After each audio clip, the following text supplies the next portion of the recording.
నమస్తే, welcome to prime debate. నేను మీ Brahmanaidu. So AP assembly సమావేశాలు రెండో విడత కూడా ముగిశాయి. మొదటి విడత ఎమ్మెల్యేల ప్రమాణ స్వీకారాలకి, అదేవిధంగా కొంత చర్చకి, రెండో విడత శ్వేతపత్రాలు విడుదల చేయడానికి, అదేవిధంగా కొన్ని అంశాల మీద చర్చ.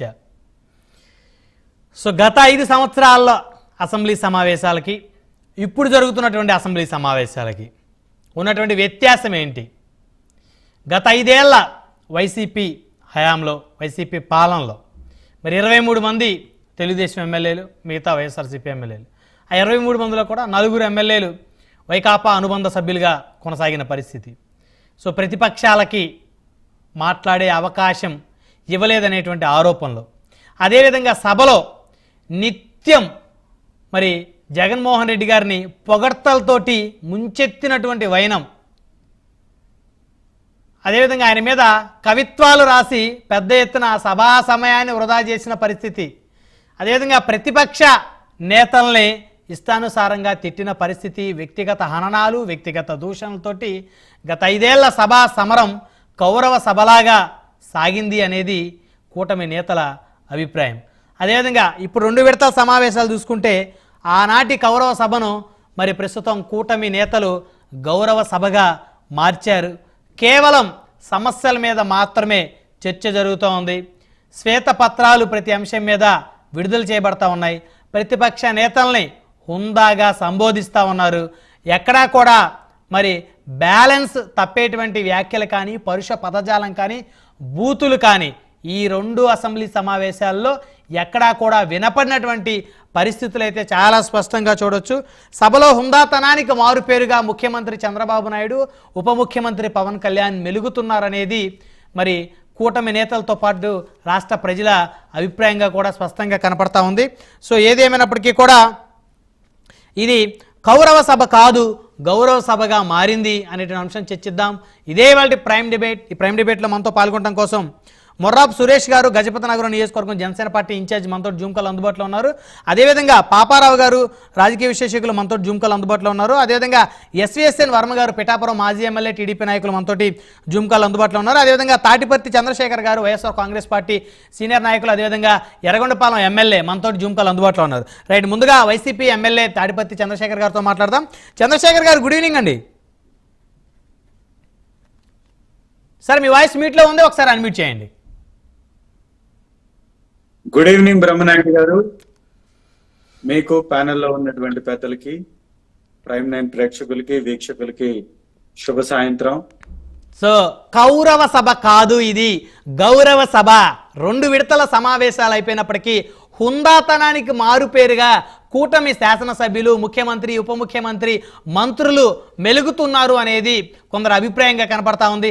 గత 5 ఏళ్ల పాలనలో వ్యక్తిగత దూషణలకి, వ్యక్తిగత హననాలకి, అదేవిధంగా ముఖ్యమంత్రి జగన్మోహన్ రెడ్డి గారిని విపరీతమైనటువంటి పొగడ్తలతోటి ముంచెత్తి అసెంబ్లీలో సైతం కూడా మరి కవిత్వాలు చదివినటువంటి ఎమ్మెల్యేలు మరి జోకులు, షటైర్లతోటి గడిచినటువంటి పరిస్థితి. కానీ ఇప్పుడు మాత్రం కేవలం రాష్ట్ర ప్రయోజనాల కోసం మరి సమస్యల మీద మాత్రమే చర్చ జరుగుతోంది. ఏమంటారు ఎమ్మెల్యే గారు?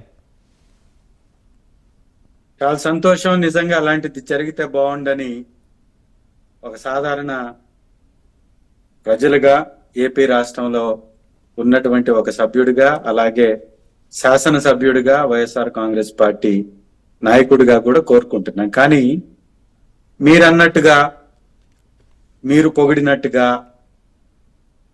మీరు మాట్లాడినట్టుగా ఆ సభ జరిగింది అని నేను అనుకోవట్లా. ఎందుకంటే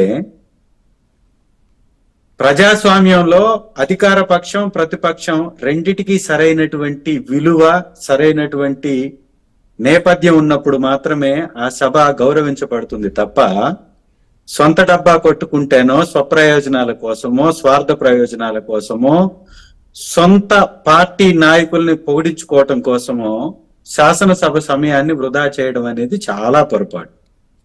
ఈ సభ జరిగినటువంటి విధానాన్ని ఒకసారి కానీ గమనించినట్లయితే ఈ 5 సంవత్సరాలకి ఎలాంటి పరిపాలనని ఈ కూటమి ప్రభుత్వం అందిస్తుందో దానికి సంబంధించినటువంటి ఎలాంటి చర్చ జరగలేదు.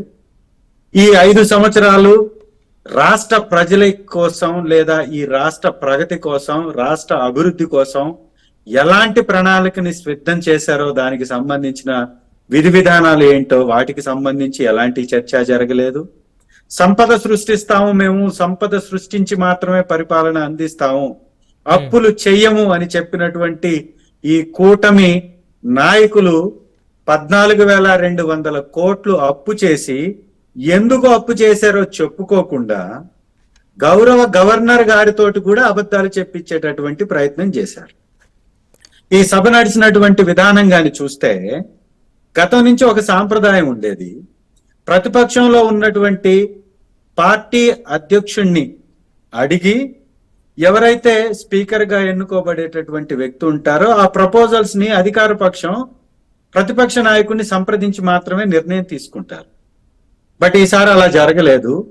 నిర్ణయం తీసుకున్న తర్వాత కూడా ఎక్కడా పలాని వ్యక్తిని మేము స్పీకర్ గా నిలబెట్టబోతున్నామని గాని, మీ సపోర్ట్ ఇవ్వమని గాని ప్రతిపక్ష నాయకుడిని కోరినా అడిగిన సందర్భం లేనే లేదు.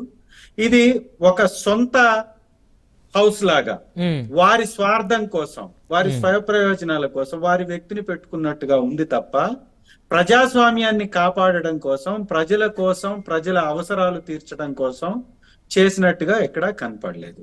రెండవ సారి సభ స్టార్ట్ అయిన సందర్భంగా కూడా గతంలో ఎప్పుడైనా కానీ ఒక ప్రభుత్వం కొత్తగా ఏర్పడితే ఆ రాష్ట్రానికి ఎలాంటి వనరులు కావాలి, ఆ రాష్ట్రంలో ఇచ్చినటువంటి పథకాలు, హామీల్ని ఏ విధంగా అమలు పరచబోతున్నారు, ఈ రాష్ట్రం యొక్క బడ్జెట్ ఎంత, అప్పు ఎంత, ఈ సంవత్సర కాలంలో ఎలాంటి పథకాలని ప్రభుత్వం ప్రజలకు అందించబోతుంది, దాని విధానాలతో సంబంధించినటువంటి ఒక బడ్జెట్ ని, ఫుల్ బడ్జెట్ ని ప్రవేశపెట్టి పరిపాలన అందించడం సాధారణంగా జరిగేటటువంటి అంశం. కానీ చంద్రబాబు నాయుడు గారు, కూటమి ప్రభుత్వం ఇంకొక 5 నెలలకి ఓటాన్ బడ్జెట్ కి వెళ్ళినట్టుగా మనకి అర్థమైంది. వారు చెప్పారు ఓటాన్ బడ్జెట్ ఎప్పుడు ప్రవేశపెడతారు, బడ్జెట్ ప్రవేశపెట్టడానికి అనువైనటువంటి పరిస్థితి లేనప్పుడు మాత్రమే ఓటాన్ బడ్జెట్ కి వెళ్తారు.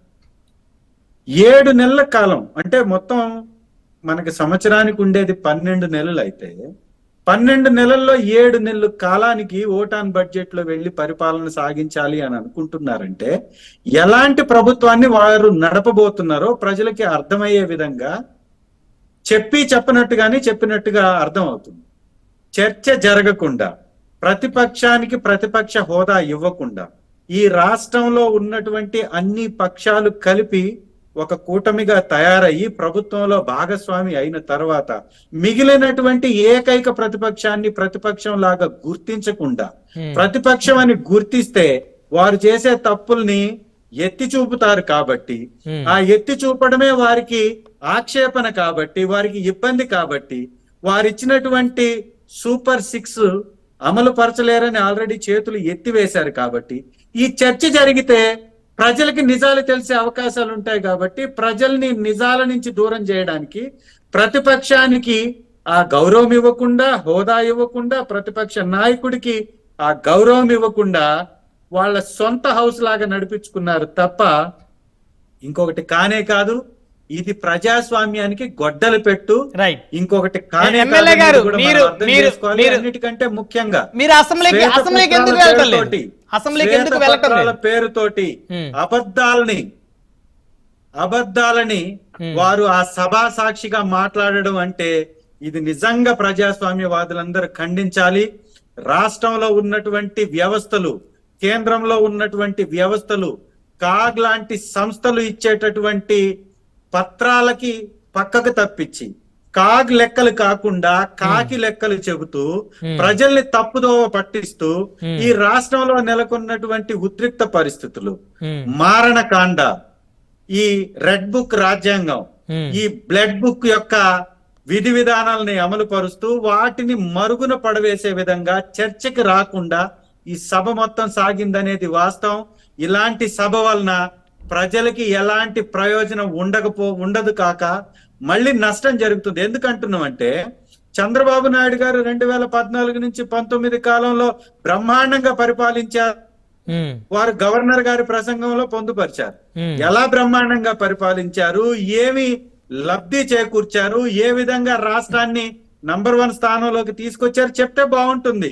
ఆ రోజు ఆర్థికంగా 18 స్థానంలో పడవేయబడ్డటువంటి రాష్ట్రాన్ని ఆర్థికంగా మెరుగైనటువంటి స్థానంలో ఉందని గవర్నర్ గారితో ప్రసంగం ఇప్పించారు అంటేనే వారు అబద్ధాలకు వేదికగా సభని ఉపయోగించారనేది స్పష్టంగా చంద్రశేఖర్ గారు, మీరు శాసనసభ్యులుగా ఉన్నారు, ఇవన్నీ కూడా అసెంబ్లీలోకి వెళ్ళి ఎందుకు మాట్లాడలేదు? మీరు ఎందుకు అసెంబ్లీ? ఖచ్చితంగా మాట్లాడే అవకాశం ఇస్తే కదా మాట్లాడతాం. అవకాశం ఇవ్వాలి కదా. అవకాశం ఇవ్వాలంటే మీరు అసెంబ్లీకి వెళ్ళాలి కదా. హోదా ఇస్తే, మీరు అసెంబ్లీకి ప్రతిపక్ష పార్టీగా గుర్తిస్తే, ప్రతిపక్ష పార్టీకి ఒక సభా సమయాన్ని కేటాయిస్తే ఖచ్చితంగా చర్చ జరుగుతుంది.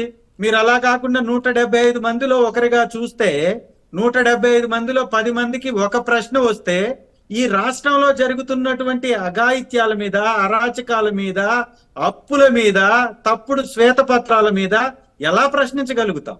ఇది ప్రజలందరూ కూడా గమనించాలి. సమయం లేదు కాబట్టే, సమయం ఇవ్వట్లేదు కాబట్టే, సమయం ఇవ్వమని, ప్రతిపక్షం యొక్క గౌరవాన్ని నిలబెట్టమని కోర్టును కూడా ఆశ్రయించడం జరిగింది. వెళ్ళాలనే ఆలోచన లేకపోతే కోర్టును ఎందుకు ఆశ్రయిస్తాం? రైట్. సో మొత్తానికి మీకు వెళ్ళాలని ఉంది అసెంబ్లీకి, కాకపోతే అసెంబ్లీలో మిమ్మల్ని గౌరవించట్లేదు, మిమ్మల్ని గుర్తించట్లేదు కాబట్టి అసెంబ్లీకి వెళ్ళటం లేదు. వెళ్లకుండా ప్రతిపక్ష హోదా కోసం హైకోర్టును ఆశ్రయించారు. సో కోర్టు వెళ్తాం, వెళ్ళట్లేదు అని చెప్పట్లేదు, వెళ్ళాం. 2 సెషన్లో అటెండ్ అయ్యాం. మొదటి సెషన్ ప్రమాణ స్వీకారం చేయడానికి వెళ్ళారు. రాష్ట్రంలో కాదు, వినండి, ఈ ప్రమాణ స్వీకారం నుంచి బయటకు వెళ్ళడానికి కారణం సరైన ఇంటిమేషన్ ఇవ్వకపోవడం, ప్రతిపక్షానికి సరైన గౌరవం ఇవ్వకపోవడం. రెండవది, గవర్నర్ గారు ప్రసంగిస్తున్నటువంటి సమయంలో మేము ప్రొటెస్ట్ చేశాం. గవర్నర్ గారిని ఈ రాష్ట్రంలో జరుగుతున్నటువంటి హత్యాకాండ మీద స్పందించాల్సిందిగా కోరాం. వారికి విన్నవించాం. ఈ మారణకాండని తగ్గించడానికి ప్రభుత్వం యొక్క చర్యలు ఏంటో, ప్రజాస్వామ్యాన్ని కాపాడమని వారిని బ్రతిమిలాడాం.